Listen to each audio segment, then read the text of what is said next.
मित्रांनो, महाराष्ट्र राज्याच्या राजकारणात आता अनेक उलथापालथ आणि पक्षांतर सुरू आहे आणि त्यातूनच एक खूपच महत्त्वाची बातमी समोर येताना दिसत आहे.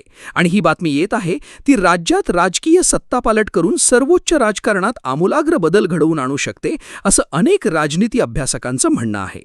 तर बघूयात नेमकं काय घडलं ते. सविस्तर आणि संपूर्ण बातमीपत्र. नसरापूरच्या घटनेचा निषेधार्थ भोर आणि राजगड तालुक्यात कडकडीत बंद. सर्व व्यापारी असोसिएशन, दुकानदार आणि नागरिकांकडनं बंदाला उत्स्फूर्त प्रतिसाद. नराधमाला कठोर शिक्षा देण्याची मागणी. नसरापुरातील प्रकरण फास्ट ट्रॅक कोर्टात चालवून आरोपीला मृत्यूदंडाची शिक्षा देण्याची कोर्टाला विनंती. मुख्यमंत्र्यांचं आश्वासन. तर सरकारकडनं विशेष सरकारी वकील दिला जाणार.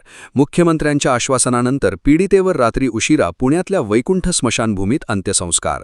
प्रकरण फास्ट ट्रॅक कोर्टात चालवण्याचं मुख्यमंत्र्यांकडनं आश्वासन.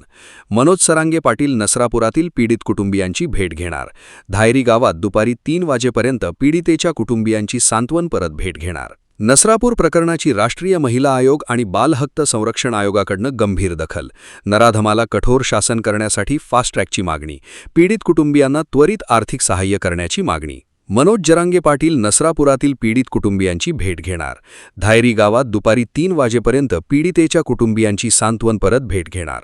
नाशिक TCS प्रकरणात पीडितांना गुंगीचं औषध दिल्याचा संशय. लैंगिक शोषण करण्यासाठी पीडितांना नशेचा पदार्थ दिल्याचा अधिक तपास सुरू. विधान परिषदेची निवडणूक अखेर बिनविरोध. उद्या अधिकृत घोषणा होणार. भाजपचे 5, सेनेचे 2 तर राष्ट्रवादी आणि ठाकरे गटाचा प्रत्येकी 1 अर्ज. बिनविरोध निवडीवर उद्या शिक्कामोर्तब. मुंबईतील भाजपच्या सर्व नगरसेवकांना नोटीस. 89 नगरसेवक सभागृहात अनुपस्थित राहिल्याबद्दल कारवाई. उद्यापर्यंत उत्तर देण्याची वेळ. सभागृह नेते गणेश खणकर यांनी खुलासा मागितला. महाराष्ट्राच्या प्रशासकीय तिजोरीला 32,000 कोटींची गळती. मार्च 2023 बाबत कॅगचा अहवाल समोर. कर थकवणाऱ्यांवर RTO मेहरबान का?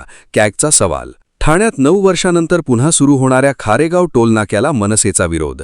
काहीही झाल्यास टोलनाका उभारू देणार नाही, अविनाश जाधवांचा इशारा.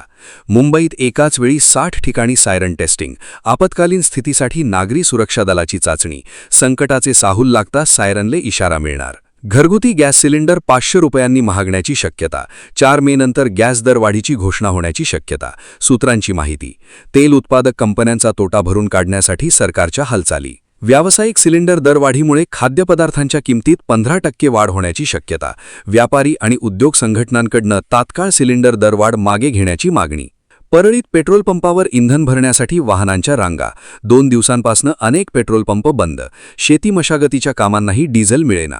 याबाबत तुमचं मतं कॉमेंट बॉक्समध्ये नक्की द्या आणि अशाच माहितीपूर्ण व्हिडिओसाठी आपल्या चॅनलला सबस्क्राईब करायला विसरू नका. धन्यवाद.